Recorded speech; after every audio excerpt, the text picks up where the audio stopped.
আজ বাড়িতে বানিয়েছিলাম চিকেন নাগেটস, তারই রেসিপি তোমাদের সাথে শেয়ার করছি।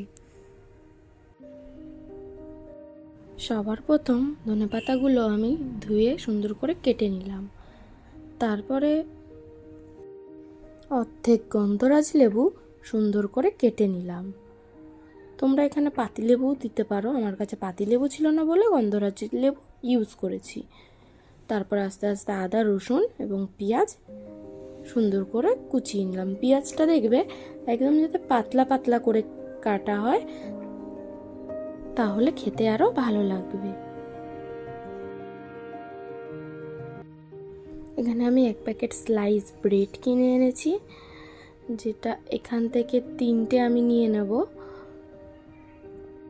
মাংসের ডোটা বানানোর জন্য, আর 4টে নিয়ে নেব ব্রেড ক্রাম্ব বানানোর জন্য। তো এই সাইডগুলো কেটে নিচ্ছি। এই সাইডগুলো কেটে নিতে হবে, আর এই সাইডগুলো ইউজও হয়ে যাবে, এগুলো ব্রেড ক্রামে আমাদের লেগে যাবে।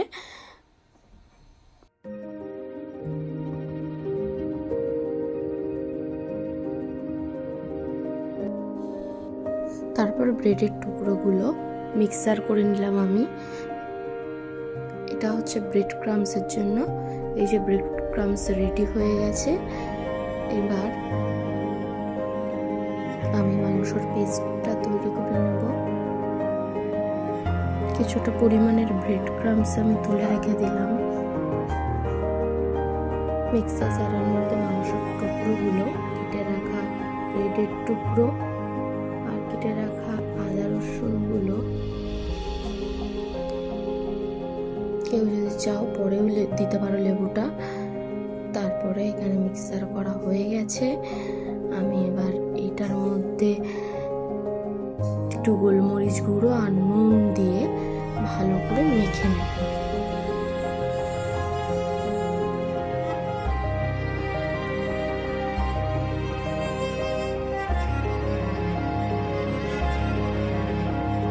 ভালো করে মাখা হয়ে গেছে। এবার এর মধ্যে কুচিয়ে রাখা পেঁয়াজ, ধনেপাতা দিয়ে আবার ভালো করে মেখে নেব।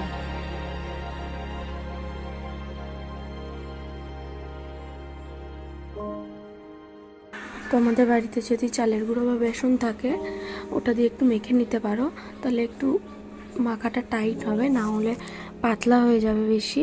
আমার কাছে চালের গুঁড়ো ছিল, তাই আমি ভালো করে অল্প চালের গুঁড়ো দিয়ে ভালো করে মেখে নিলাম।